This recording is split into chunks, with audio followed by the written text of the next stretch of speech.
Gracias. Soy Maya Verbuch de Bloomberg News. La secretaria de Relaciones Exteriores dijo ayer que la decisión de la Corte Suprema de Estados Unidos sobre el programa Quédate en México no tiene una implicación directa en la gestión migratoria del Gobierno de México. Desde que fue implementado ese programa, causó más de 70,000 personas migrantes y solicitantes de asilo que se esperaran en México, muchos para su caso en Estados Unidos.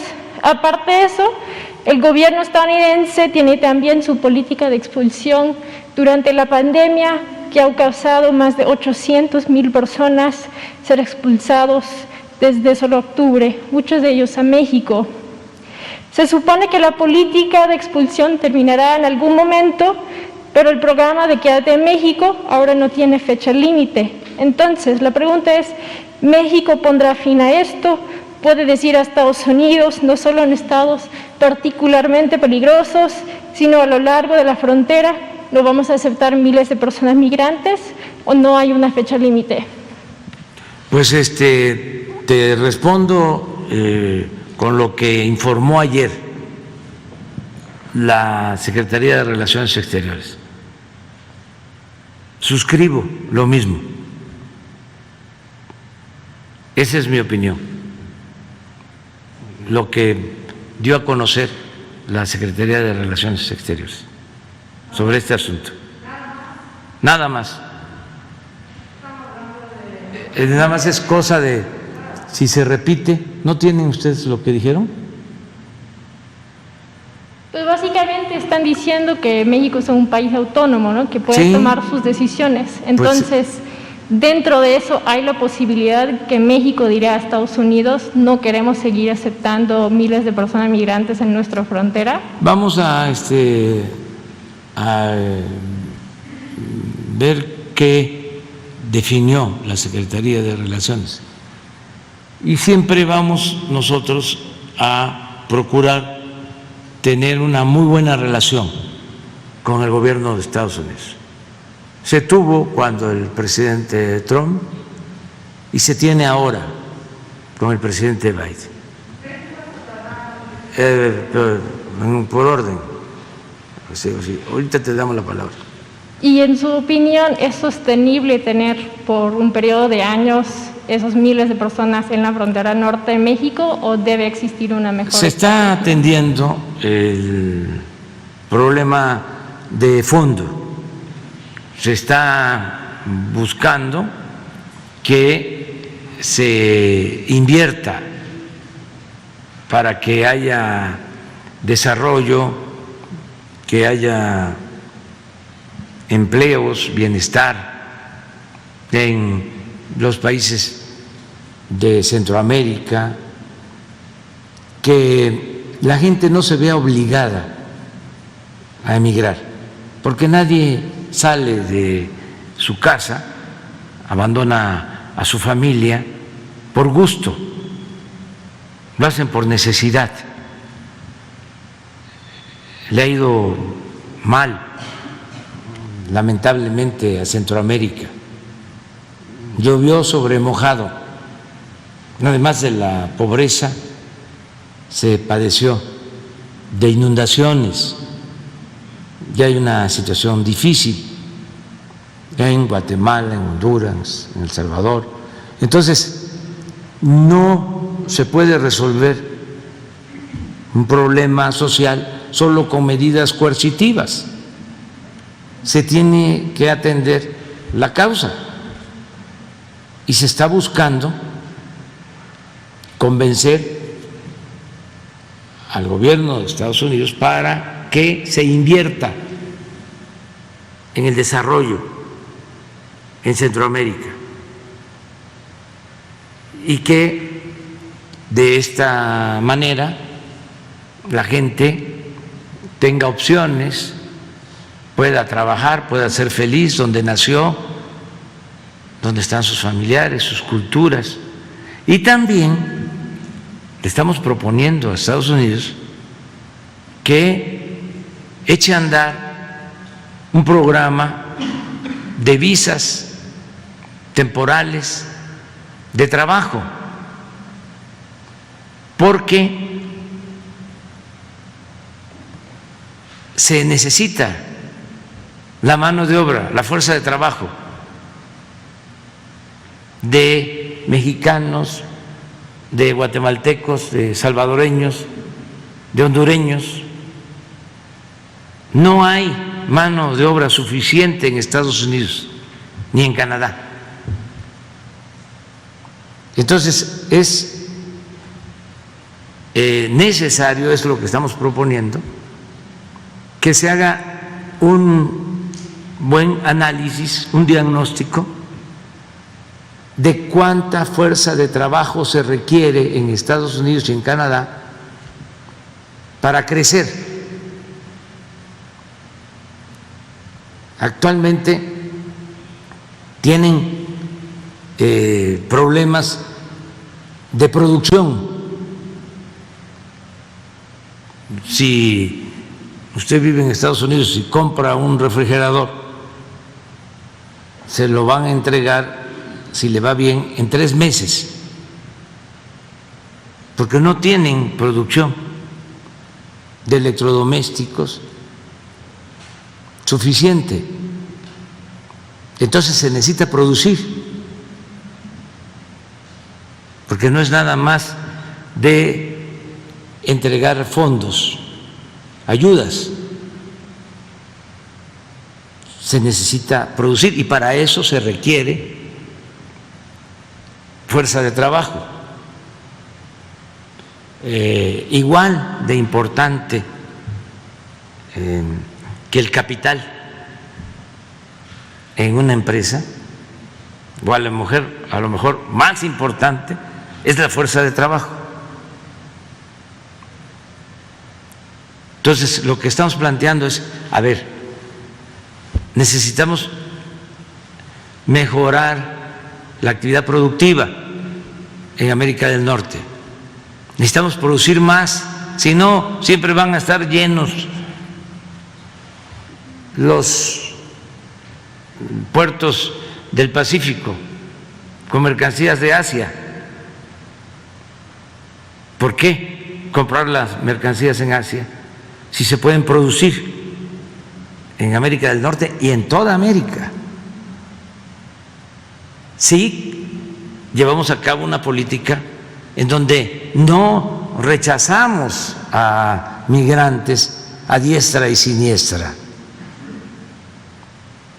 sino se ordena el flujo migratorio, además de atender las necesidades de los pueblos para que la gente no salga y tenga opciones, tenga alternativas. Además de eso, también incrementar el número de visas temporales de trabajo y, ¿por qué no?, durante un tiempo recibiendo esas visas o cumpliendo con ir a trabajar a Estados Unidos, ya poder lograr la residencia. Eso es lo que estamos planteando, porque si no, pues solo vamos a estar optando por retener o por medidas de ese tipo.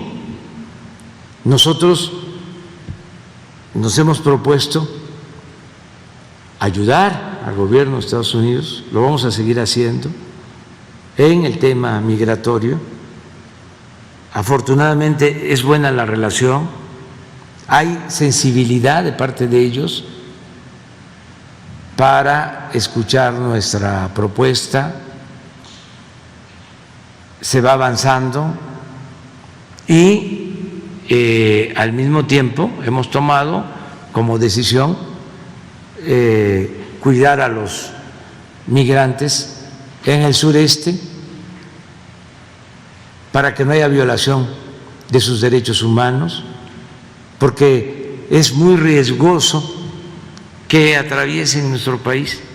Sobre todo hay muchos riesgos en los estados del norte. Entonces estamos procurando ayudar, manteniendo a migrantes en albergues, sobre todo protegiendo a menores de edad, a mujeres. Sin embargo, esto no puede ser eterno. Tenemos que ir al fondo y eso significa invertir para el desarrollo de los pueblos pobres. Sin embargo, las estrategias de inversión son estrategias de largo plazo, ¿no? No es que se puede transformar las condiciones en Centroamérica en un día. Entonces, en el corto plazo, mientras sí hay estos miles de personas en el norte, mientras hay secuestros, asaltos, ¿qué hará el gobierno? Es que eso era lo que decían los conservadores aquí. Pero también cuando se hablaba de enfrentar la violencia y hablábamos nosotros de que había que ayudar a la gente necesitada y que había que crear empleos y que había que atender a los jóvenes, y siempre nos contestaban exactamente eso. Sí, está bien, pero eso lleva tiempo y nunca se hacía.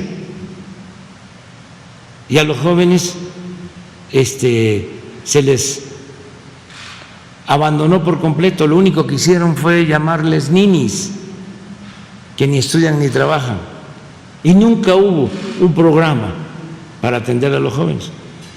Entonces, si nosotros hubiésemos continuado con lo mismo, de que eso llevaba tiempo, pues no hubiésemos iniciado lo que ya comenzamos a hacer desde que llegamos al gobierno, que es apoyar a los pobres, que es procurar mejorar los salarios, atender a los jóvenes, garantizar el derecho de los jóvenes al trabajo, a la educación. Ya lo iniciamos y ya empieza a tener fruto. Eso que iniciamos hace 2 años y medio ya empieza a dar resultados, porque le hemos dado trabajo a 1.800.000 jóvenes. Le hemos dado trabajo como aprendices, ganando un salario mínimo. ¿Cuánto tiempo puede llevar esto en aplicarse en Centroamérica? Cuando mucho, 6 meses. Es decir, a ver, todos los jóvenes de Centroamérica van a ser contratados y van a trabajar como aprendices en talleres, en pequeñas empresas, en comercios, en el campo, y se les paga por eso.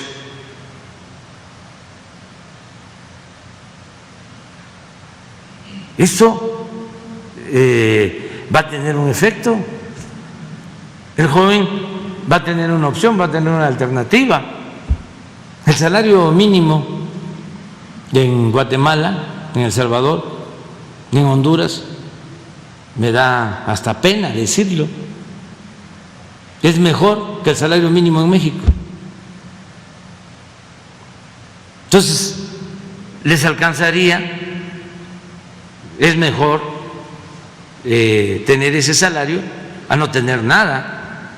Si no hay opciones, si no hay alternativas, llega el traficante de personas, el pollero, y le dice, vámonos, nada más ahorra, me vas a dar tanto y yo me voy a hacer cargo de que te ponga del otro lado de la frontera. Entonces, sí hay opciones. Tenemos un programa en México que se llama Sembrando Vida, que se puede implementar de inmediato en Guatemala, en Honduras, en El Salvador, porque son las mismas condiciones culturales, de medio ambiente. Son los mismos árboles los que se siembran en el sureste de México que los que se siembran en Guatemala, en Honduras, en El Salvador, árboles frutales, árboles maderables. ¿En qué consiste ese programa de sembrar árboles? Y nosotros estamos sembrando 1 millón de hectáreas de árboles frutales, maderables, y se le da trabajo a 420,000 sembradores que se les ayuda con un jornal para que cultiven sus propias parcelas. Esto además ayuda en el propósito de enfrentar el problema del cambio climático, porque eso no puede ser nada más discurso, demagogia. Tiene que llevarse a la práctica, tienen que llevarse a cabo acciones con ese propósito de enfrentar el problema del cambio climático. Entonces, sí hay alternativas y nosotros estamos hablando con el gobierno de Estados Unidos y es muy buena la relación, independientemente de estas resoluciones judiciales, porque esto no es un asunto nada más jurídico, legal, es un asunto social, humano, moral. Entonces, no sé si tienen el comunicado. Eso es lo que yo sostengo, porque también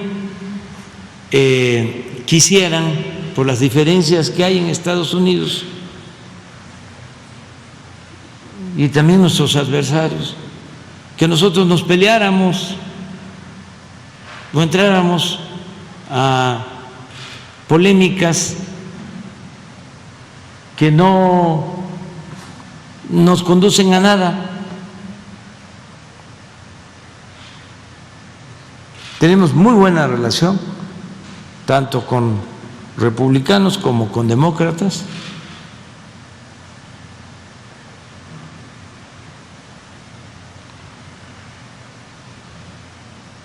Esta es nuestra respuesta.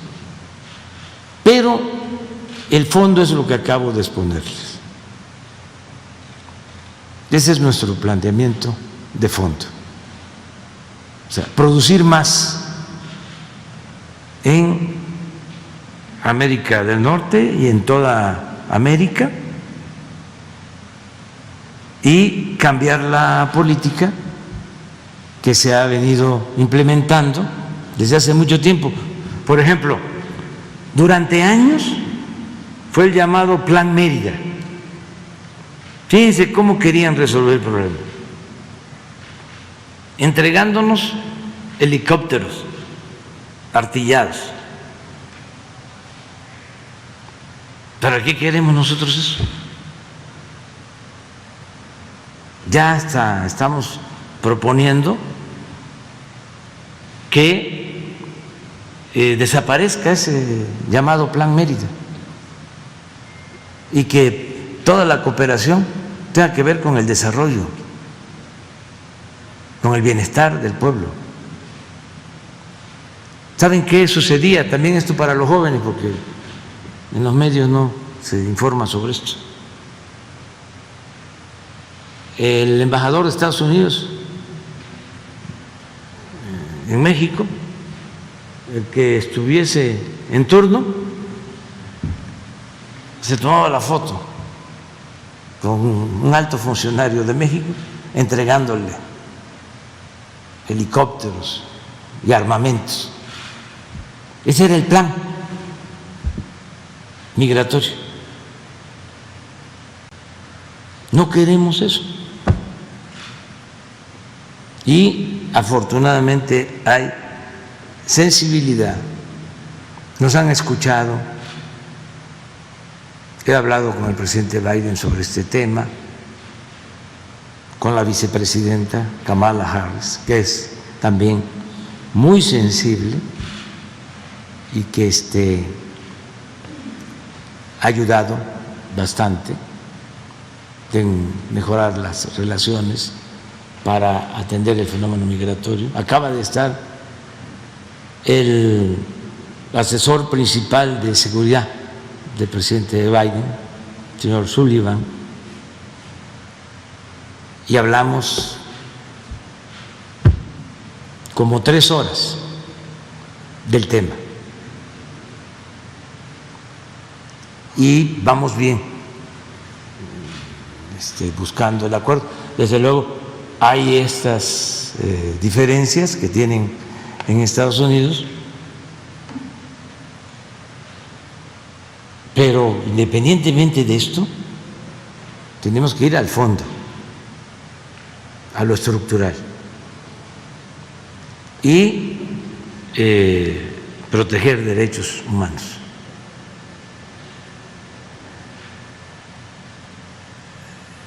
Voy a aprovechar para decirles que ya este fin de semana aparece mi nuevo libro, que se llama A la mitad del camino, y un capítulo lo dedico a describir cómo fue la relación con el presidente Donald Trump. Todo.